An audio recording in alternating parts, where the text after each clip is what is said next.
ಇಲ್ಲೇ ಮಾತಾಡ್ತೀನಿ ಅವ್ರನ್ನ. ಸರ್ 8 ದಿನ ಆಗಿದೆ ಸರ್ ಇಲ್ಲಿ ಡೆಮೊಲಿಷ್ ಮಾಡಿ. ಅದೇ ಜಾಗದಲ್ಲಿ ಈಗ ಜನ ಟೆಂಟ್ ಹಾಕೊಂಡು ಊಟ ತಿಂದು ಪರದಾಡ್ತಾ ಇದ್ದಾರೆ. ಇದುವರೆಗೂ ಯಾರು ಕೂಡ ಇದಕ್ಕೆ ಪರಿಹಾರ ಕೊಡೋದಾಗ್ಲಿ ಪ್ರತಿಕ್ರಿಯೆ ಕೊಡೋದಾಗ್ಲಿ ಯಾರು ಮಾಡಿದ್ದಾರೆ. ಮಾನವೀಯತೆ ಇಲ್ದಿರೋ ಸರ್ಕಾರ. ಸರ್ ಒಂಚೂರು ಸೈಡ್ ಬಂದ್ಬಿಡಿ ಸರ್. ಮನೆಯಲ್ಲಿರೋ ಹೆಂಡ್ರಿಗೆ 2,000 ರೂಪಾಯಿ ಕೊಡ್ತೀನಿ ಅಂತ ಹೊಂಟವನು ಇಲ್ಲಿ ಮನೆ ಹೊಡೆದು ಉಪವಾಸ ಬಿದ್ದವಲ್ಲ ಮುಂಡೆವ. ಈ ಉಪವಾಸ ಇರೋರು ನಿಮ್ಗೆ ಇವ್ರು ಮನುಷ್ಯರಲ್ವಾ? ಮೂರ್ತಿ ಈ ಕಡೆ ಬನ್ನಿ ಅಣ್ಣ. ಇಲ್ಲಿ ಇದ್ಯಾಕೆ ಇವ್ರಿಗೆ ನೀವು ಇದುವರೆಗೂ ಬಂದಿದ್ದಾನ ನೋಡಲಿಲ್ಲ? ಒಂದು ನೀವು ಮಾಡಿಲ್ಲ ನಮಗೆ ಬಿಡಿ. ಸರ್ಕಾರಿ ಜಾಗ 30 ವರ್ಷದಿಂದ ವಾಸ ಆಗಿದ್ದಾರೆ. ಕರೆಂಟ್ ಕೊಟ್ಟಿದ್ದೀರಿ, ನೀರು ಕೊಟ್ಟಿದ್ದೀರಿ, ವೋಟರ್ ಲಿಸ್ಟ್ ಕೊಟ್ಟಿದ್ದೀರಿ.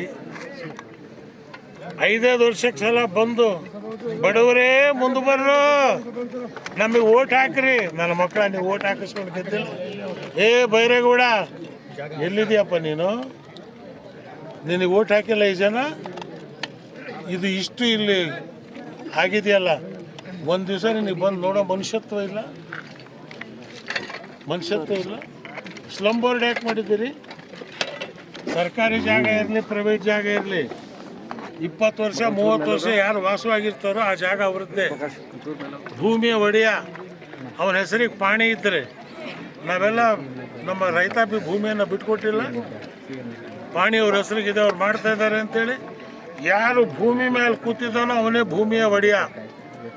ಪ್ರಜಾಪ್ರಭುತ್ವ ಅಂದ್ರೆ ಏನು? जमीन पे जो बैठा है वो जमींदार है, मंच पे जो बैठा है वो चौकीदार है.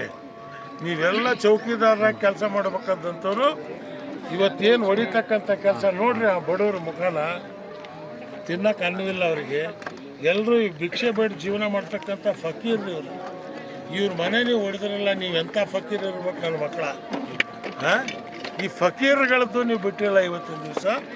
ಆದ್ದರಿಂದ ಕೂಡಲೇ ಸರ್ಕಾರ ಸಾಯಂಕಾಲದೊಳಗೆ ಬಂದು ನೀವು ತೀರ್ಮಾನ ತಗೊಳ್ಳದೇ ಇದ್ದರೆ ನಾವು ರಾಜ್ಯಾದ್ಯಂತ ಇದರ ಹೋರಾಟವನ್ನು ಮಾಡ್ತೇವೆ. ಸರ್, ಈಗ ಮುಸ್ಲಿಂ ಸಮುದಾಯವನ್ನು ಟಾರ್ಗೆಟ್ ಮಾಡಿದ್ರು ಅಂತೇಳಿ ಒಂದು ಪ್ರಶ್ನೆ ಸರ್. ಯಾಕಂದರೆ ಕೇರಳ CM ಕೂಡ ಈ ಬಗ್ಗೆ ಟ್ವೀಟ್ ಮಾಡಿ ಪೋಸ್ಟ್ ಮಾಡಿದ್ದಾರೆ. ಕೇರಳ ಸಂಸದರಿಗೂ ಬರ್ತಾರೆ, ಕೇರಳ MLA ಬಂದು ಜನಗಳ ಜೊತೆ ಮಾತಾಡ್ತಾ ಇದ್ದಾರೆ.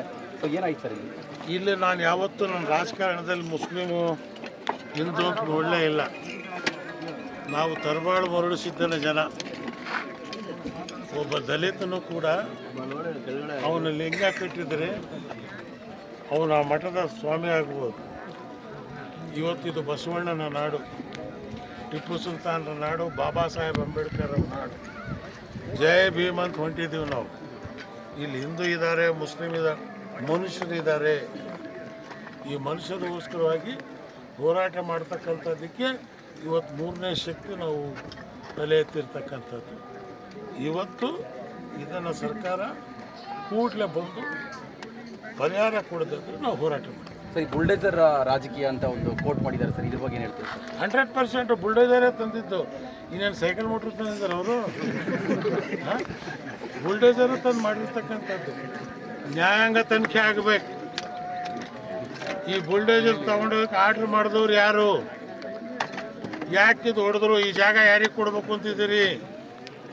ಯಾವ ಬಿಲ್ಡರಿಗೆ ಕೊಡಬೇಕು ಅಂತ ನೀವು ತೀರ್ಮಾನ ಮಾಡಿದ್ದೀರಿ? ಇಲ್ಲೇನು ಅವಶ್ಯಕತೆ ಇತ್ತು ನಿಮಗೆ? ಇಲ್ಲೇ ನೀವು ಹರಕೆ ಕಟ್ಕೊಂಡಿದ್ರ ಈ ಬಡವ್ರ ಮನೆ ನಾವು ಹೊಡಿತೀವಿ ಅಂತೇಳಿ ಅಂತ? ಏನು ಅವಶ್ಯಕತೆ ಇತ್ತು ನಿಮ್ಗೆ ಇದು ಹೊಡೆಯೋದು?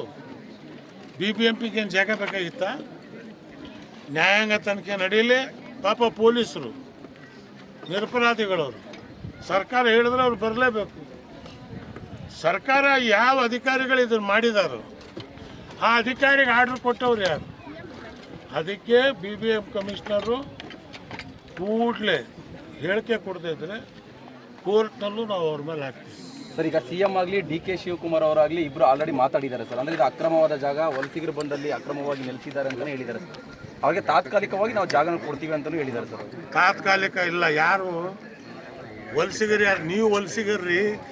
5 ವರ್ಷಕ್ಕೊಂದ್ಸಲ ಬರೋ ಭಿಕಾರಿಗಳು ನೀವು. ಈ ಭಿಕಾರಿಗಳು ಓಟ್ ಕೊಟ್ಟಿರೋದ್ರಿಂದಾನೇ ನೀವು ಮಂತ್ರಿ ಆಗಿರೋದು. ನೀವು ವಲಸಿಗರು ಮುಂಡೆವ. 5 ವರ್ಷ ನೀವು ಇದು ಓಟ್ ಕೊಡೋದಿದ್ರೆ ನೀವು ಫುಟ್ಪಾತಿಗೆ ಬರ್ತೀರಿ. ನಾನು ನಿಂತಾಗ ನೀವು ಬಂದು ನಿಂತು ಹೇಳ್ತೀರಿ. ಬೇರೆ ಜಾಗದ ಪ್ರಶ್ನೆ ಅಲ್ಲ. ಇದೇ ಜಾಗದಲ್ಲಿ ನೀವು ಮಾಡದೇ ಇದ್ದರೆ ಕೇರಳ ಸ್ಟೇಟಿಗೆ ನಾವೇ ಹೋಗ್ತೀವಿ ಎಲೆಕ್ಷನಿಗೆ, ಇವ್ರು ಬಂಡವಾಳ ಹೇಳ್ತೀವಿ. ಎಲ್ಲಿ ರಾಹುಲ್ ಗಾಂಧಿ, ಎಲ್ಲಿ ವೇಣುಗೋಪಾಲ್, ಯೋಗಿ ಆದಿತ್ಯನಾಥ್ ಬುಲ್ಡೇಜರ್ ಬಗ್ಗೆ ಮಾತಾಡೋಕ್ಕೆ ನಿಮಗೆ ತಾಕತ್ತಿದೆ. ಈಗ ಈ ಬುಲ್ಡೇಜರ್ ಯಾರದ್ದು, ಯಾರು ತಂದವರು, ಇದನ್ನು ಜನ ಇವತ್ತು ಕೇಳ್ತಾ ಇದ್ದಾರೆ. ಅದಕ್ಕೆ ರಾಹುಲ್ ಗಾಂಧಿ ಬರಬೇಕಾಗಿತ್ತು ಇಲ್ಲಿಗೆ. ಬರಲಿ, ನಿಮ್ಮ ಮೀಡಿಯಾ ಮುಖಾಂತರ ಇದನ್ನು ನೋಡಿ ರಾಹುಲ್ ಗಾಂಧಿ ಇಲ್ಲಿಗೆ ಬಂದು ಇವ್ರಿಗೆ ಪರಿಹಾರ ಕೊಟ್ಟರೆ ಆಗ ಒಪ್ಪುತ್ತೀವಿ ಇವರು ನಿಜವಾದ ಲೀಡ್ರು ಅಂತ. ಎಸ್ ಸರ್, ಇದು CM ಇಬ್ರಾಹಿಂ ಅವರ ಮತ್ತು ಕ್ಯಾಮರಾ ಪರ್ಸನ್ ಅವಿನಾಶ್ ಜೊತೆ ಭರತ್ ಕೃಷ್ಣಪ್ಪ, ನ್ಯೂಸ್ ಫಸ್ಟ್, ಬೆಂಗಳೂರು.